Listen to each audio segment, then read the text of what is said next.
Let us see what exactly the types of satellites and how Indian remote sensing satellites are actually evaluated over a period of time. You can see here IRS-1C, and of course prior to that IRS-P2 and 1A, 1B, of course not vogue now, they are all now obsolete, rather are extinct, they are not there anymore.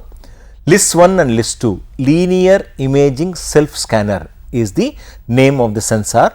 1 and 2 were there, and you can see the resolution 72 meters and 36 meters, and it contained 4 bands, visible spectrum to near infrared. We had a P2 satellite, LIS-2 is the satellite, and LIS-2 is the sensor rather. You have 1994, IRS-P3 1996, IRS-1C, one of the best satellites known, and we had LIS-3 from, you can see here, 72 to 36 meters, it's ranged from 23 to 70 meters. So, that is the best part of it, isn't it? Then we have a very important namely the panchromatic which had a 5.8 meter. So, in the same satellite we had 23 meters, 5.8 meters. You see here there is another sensor called as WIFS or wide field sensor, which had a resolution of 188 meters. Just imagine, same satellite acquiring information about the earth's surface, one sensor acquiring 5.8 meter, another sensor acquiring 23 meters by 70 meters, 2 different types, and then you have WIFS acquiring the same area 188 meters. So, imagine what could be the total area of coverage by the satellite and what could be the total volume of data which is received by the earth station, isn't it? Similarly, we have other satellites also. Another satellite very important, namely IRS-1D satellite, launched in 1997. Similarly, LIS-3, your PAN data and WIFS data. Of course, once advent of various technologies, and we find that resource satellite we call it as LIS-3, same LIS-4, WIFS. In 2002, they started using what is called as Cartosat with a panchromatic width of 2.5 meters and the swath width of 30 kilometers, which is telling you continuously the swath width is in the width of the area covered by a satellite, and you find that it is 30 kilometers. From 170 kilometers, 188 kilometers is dropped down to 30 kilometers, and the resolution is also dropped from say 5 meters to 2.5 meters. Of course, we also have satellites. Next one, in 2003 they have launched another satellite, Cartosat 2, where you have 1 meter resolution, isn't it? It's an excellent aspect, isn't it? So, the most important thing is that we have now satellites which are capable of observing what is present in within 1 meter from an altitude of say 200, 300, 500 kilometers. Isn't it amazing to know how to get the data and how difficult it is to get the data, and once you get the data, what am I going to do with the data? So, the data is obtained by various satellites by different countries, and incidentally when you look at the calendar, you find that at least any one satellite will be hovering or going around the earth's surface at any point. So, we do not bother about a specific land or particular application. Any satellite, if Indian satellite is not there, a foreign satellite will be going around India, and if we request them, they will be giving or providing the data to us. Apart from the government agencies which are using the satellite, which are launched the satellites, we also have private agencies which are doing things. So, GeoEye, one of the leading satellites which are providing the data even to your Google. So, whatever you see on Google Earth is nothing but from GeoEye, a very important satellite, and it is being received and it is being used. This is what is about the various satellites and how the resolutions have improved from say 170 meters to 1 meter. So, that is what we normally use. Now, here let us see one simple example of how satellites are capable. I was telling you about the WIFS, isn't it, wide field sensor or WIFS otherwise called as.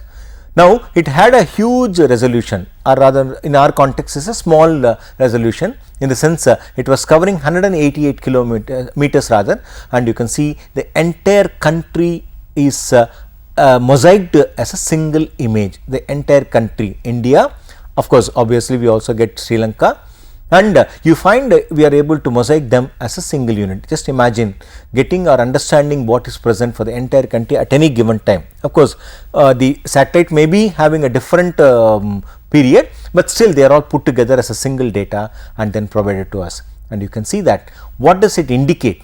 This area, obviously this area all of you know your Jammu and Kashmir area, ice covered or snow capped. Hence, we have the white color snow, we have all red color indicative of your vegetation, isn't it? So, very important. Why is it red in color? I was telling you about the band data.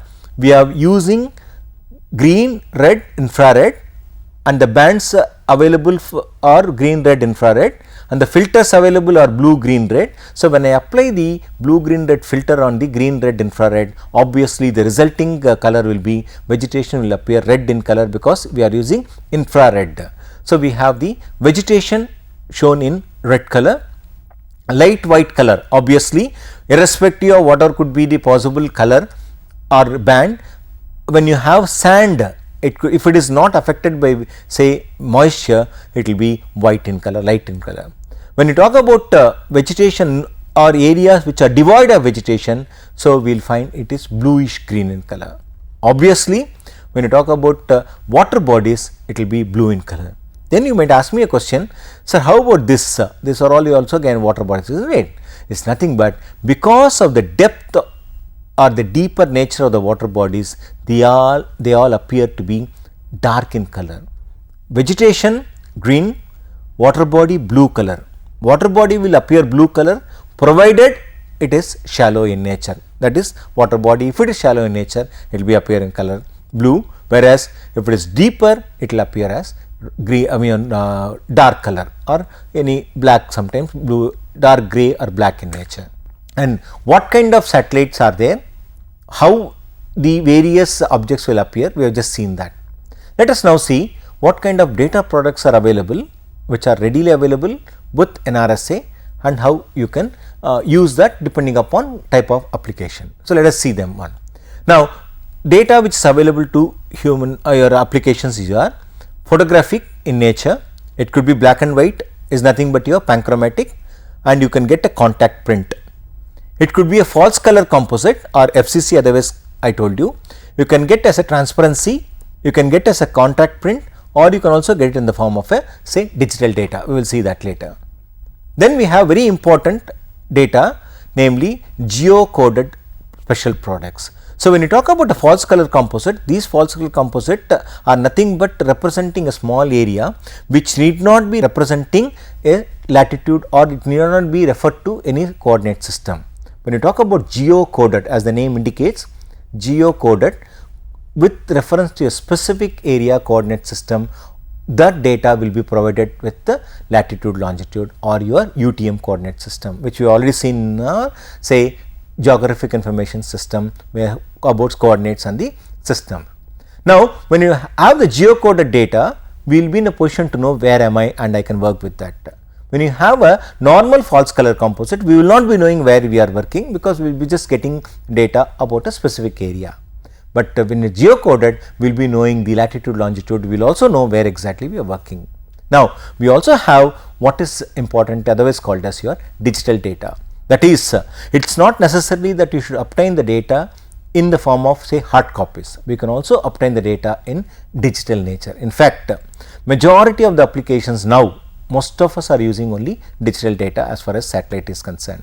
Hence, I thought we can also have a detailed discussion about how data is digitally enhanced, digitally modified, digitally monitored to obtain information. See, what is the ultimate aim of remote sensing?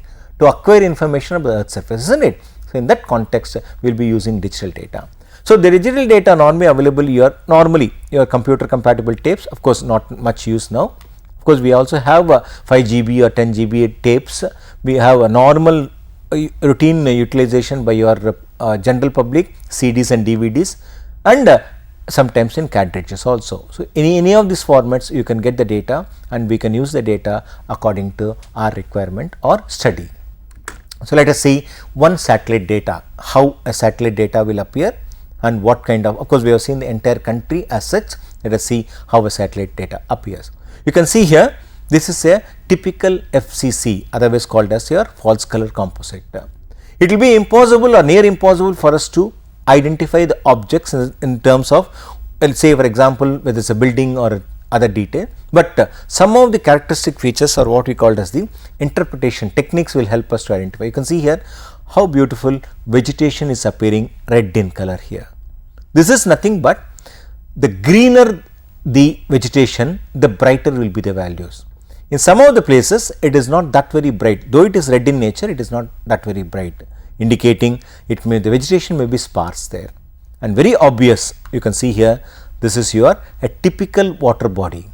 How a water body will appear in a satellite image here, and you will find that because of the depth or the deeper nature of this particular water body, it is appearing dark in tone. But the same thing, if you just see inside somewhere here, it will appear relatively blue in color, indicating it is shallow in nature. Now here, this water body is nothing but a river. Of course, all other things I just told you, it could be urban area or vegetation areas which are devoid of vegetation, and this is your urban area. Because the scale of this particular image is so small, I am not able to decipher anything. I can only say in the given image, this is your urban area, a part of it is this urban area, and you can find a small or a faint line here. Definitely the resolution of this particular satellite will be much coarse, in the sense it could be 30 meters, 23 meters, but still you are able to identify a bridge here cutting across this particular river. How? Because of the linearity. So you should understand that remote sensing will not only help us to identify the objects, but also help you to interpret the object. So we sometimes identify based on your knowledge, many times we interpret based on the indirect method of understanding how the objects are present. So invariably we interpret the satellite data for various applications. When it comes to large scale satellite data, namely I was told with a good resolution 1 meter, we need not do much of interpretation. We simply identify the data, because we will be in a position to see the objects as it is, isn't it? Good example is your Google data. When you talk about a small scale or a larger, smaller resolution, we will be finding more of area covered and less of detail obtained, but still application part of it. For example, simple example I will give, water resources. If I am interested in knowing what are the water bodies given in the city of Chennai, I cannot go for a 1 meter, isn't it? Because I cannot handle such a huge data. I go for say 23 meters or 36 meters or 30 meters depending upon the satellite, and then I try to understand, because my application is only to know where are the water bodies which are present in the city of Chennai. I need not bother about other things, because it will also help me to quantify the data, calculate or measure the area each of the water body which is occupying on the given surface, and try to understand that. But at the same time, if I am planning for something like a expansion of a urban city, I cannot use your 30 meter data, I will have to go for 1 meter data, isn't it? So only then I will be in a position to understand what are the various roads which are present, where all you have vacant land, where all you have built up area, and so on and so forth. Of course, in that context, in a 1 meter resolution data, water bodies will be appearing huge, isn't it? Another good example of how use satellite data to our best application. For example, you see the same area, one particular area, namely the application is something like say disaster assessment. Here you find area is the same, but data is date is different, January 6, 1991 and April 28, 1991. In a span of 4 months approximately, you find there is a huge difference between these two data, isn't it? When what I see here, I know that, see, this is the curvature here. So the same curvature here. I find nothing but a little of say water or bluish tone and lot of sand here. But you see here, there is a huge difference here. Can you just imagine what it is? It is nothing but oil spill in a Gulf country. So during 1991 nothing has happened, that is your January, but after January 6, somewhere during maybe end of January or month of February, you find an oil spill has taken place in the waters here, and the oil spill has automatically come closer to the, because of the washing, the movement of the water washing ashore of this oil spill, and it is affected the entire land surface in this area. So this is what we call it as disaster management. It is not that we cannot do with other methods, but this is the best method. If you want to identify or if you want to survey the area, it will take ages together, whereas it will take hardly a couple of hours to identify what is the area affected by the oil spill, to what extent, namely the extent of the area, and then we will be in a position to decide what exactly or what kind of action one has to take. So this is about general simple application in disaster management. Now coming to the most important thing in the sense how the satellite data is enhanced or is monitored or it is manipulated to understand what is present on the surface. We call it as digital image processing. Let us see step by step how it is present. Various steps are there, about 12 of them. Let me say, first we should decide what could be the objective of the study. What am I going to do with this satellite data? If I define the objective, I will be in a position to understand and identify that particular type of data. For example, if I am understanding or trying to work on, say, the barren land which is present on the earth in a given area, I cannot take data which is somewhere in, say, cloud cover or somewhere during the rainy season.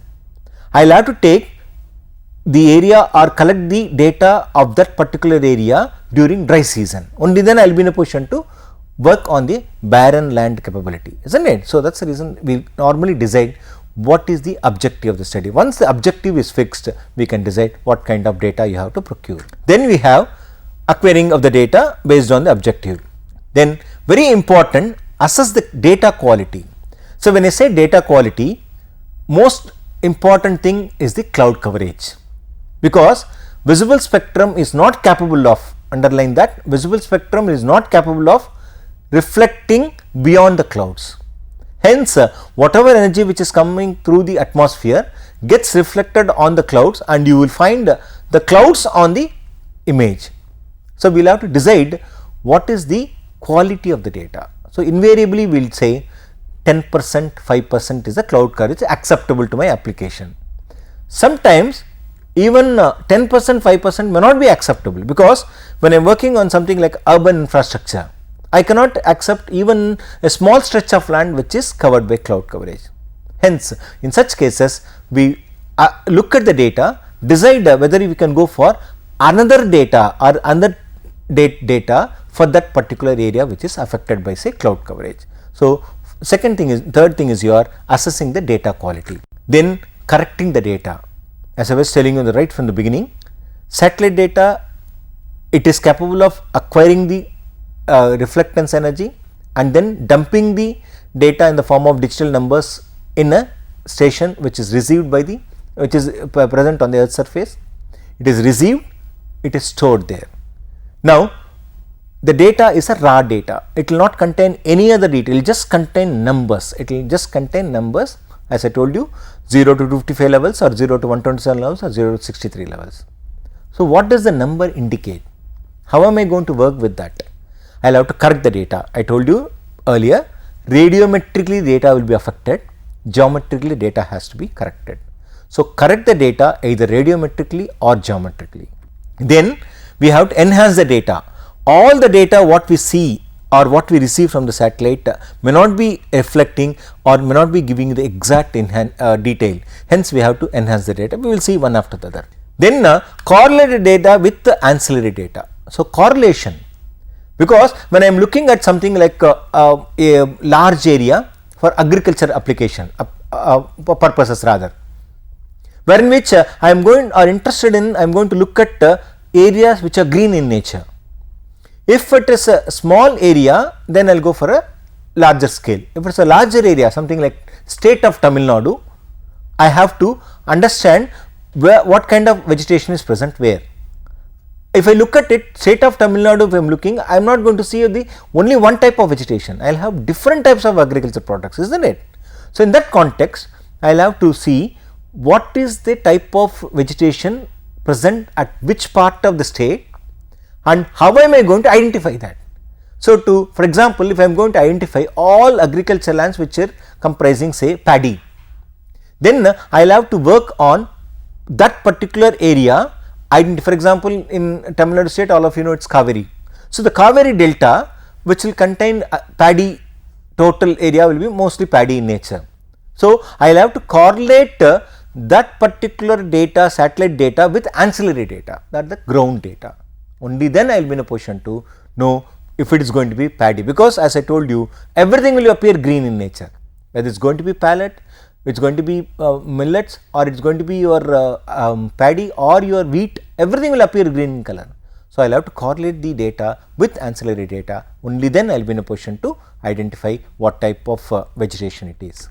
Next step is say select the training area. Now, I have identified the object, now I will have to make the computer to understand this particular piece of land is agriculture.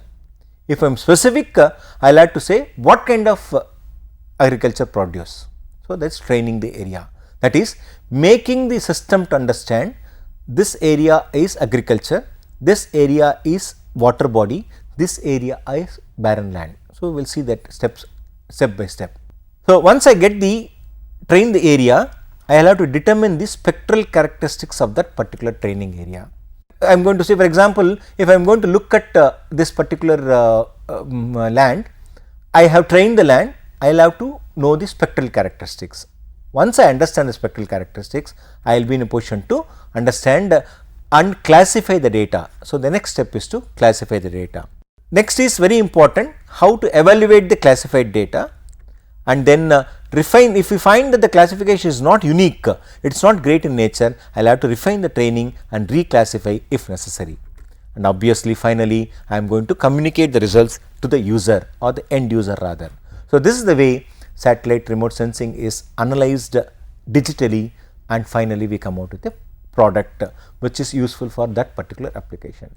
We have just seen what are the various steps which we have to use or utilize in understanding the digital satellite data. Let us discuss what exactly are the steps involved in processing of satellite data, how are we going to use the techniques which are available to us to understand what is present on the earth's surface in any given area. Let us start with the color analogy. I was just telling you earlier classes how we will be working on the colors. Very importantly, please bear in mind, the bands are different, colors are different. When I say blue band, it does not indicate blue color, it is the spectral width in blue, 0.4 to 0.5 and so on and so forth. Let us see about the color arithmetic. When you have colors blue, green, red, I was telling you, and all of you know that there are only 3 basic colors. There are no other colors, all the other colors are combination of these 3 colors. When I have all of them reflecting 100%, you will have a white color. If a part of it is absorbed in different colors, then we will have, for example, red plus green will give you yellow, green plus blue will give you cyan, red plus blue will give you magenta. Of course, this is what the role of filters on the satellite data. When I talk about image display, I was telling you how the combination of these colors help you in understanding the objects. When you have all the 3 bands reflecting 100%, what will be the color and how will you be in a position to do that, understand rather. If you have all the 3 bands absorbing the energy, what will happen? Let us see that. A color combination of, as I was just telling you, red 255, green 255, blue 255, you will get white. The same combination red, green, blue all 0, that is maximum absorption, you will get black. But a little variation, red 0, blue 0, green 25, you get green color. Something similar to that, different types of combinations. See, very important, purple, blue 100%, red 100%, green 0, you get purple, cyan, grey. So, variation in between you are 0 to 255, around 170 if all of them are there, you get grey in color. So, you should understand that a color combination will decide what kind of application I am using, what is the requirement. So, let me come back to the next aspect, namely the different sensors and resolutions. As we have already seen that, just to give you are trying to recollect what we have done. AVHRR, Landsat MSS, Landsat TM, spot all foreign satellites, various spatial resolutions 1.1 and 4 kilometers, swath width of 2400 kilometers, 80 meter resolution 185 kilometers, 30 meters 185 kilometers, 10 meters, 20 meters and 60 kilometers. These are all the bottom line indicating your swath width and the first line indicating your spatial. Of course, spectral, let us not go into detail, just to give an idea. And we talk about the radiometric, we talk about the 10 bit in the case of your say AVHRR, because 8 bit is what is the maximum application, 10 bit as I told you 255 now it's become 10 bit is your 1024, 6 bit, 8 bit, 8 bit, most of them you can see 6 bit. Initially Landsat had a 6 bit, now it is all 8 bit, and their temporal resolution, that is the number of times it will be passing through, 12 hours, 1 day, 1 night, 16 days, 14 days, 26 days and then 26 days. So, depending upon the type of satellite, the number of days it takes to cover the entire Earth's surface. Let us see the very important application or how we understand the data. I showed you one simple example how the CON and other things will be behaving over the entire spectrum width. Now, let us see same area acquired from satellite, namely the Landsat satellite, and that particular satellite, how various wavelengths behave with respect to the particular area. Now, here visible blue, visible green, red, near infrared, middle infrared and then second set of middle infrared and thermal infrared. You can see that each of that bands are behaving differently or the entire or the same area.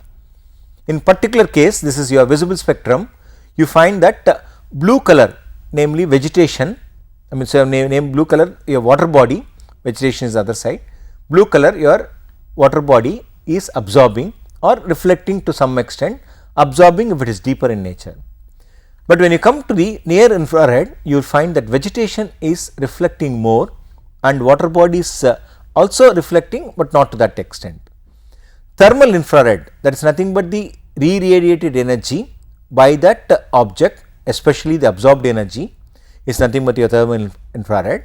You can see that it is little hazy in nature, but still depending upon the application, depending upon the study, we decide which of the bands are important. Here as I told you, visible green, red, infrared is used mostly for all majority of the application.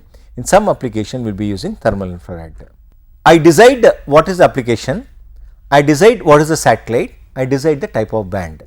Once that is decided, I obtain the data from the agency who are supplying the data in different bands.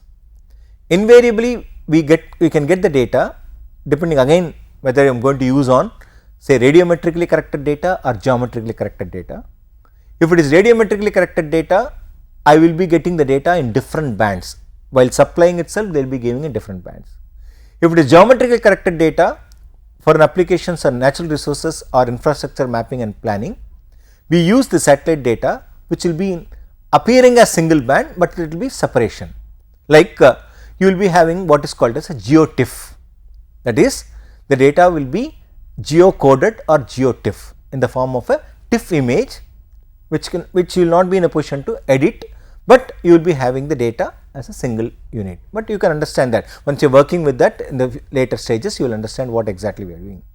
So, we will be getting the data either radiometrically corrected or geometrically corrected, and then we will be understanding based on the requirement what is present on which part of the area.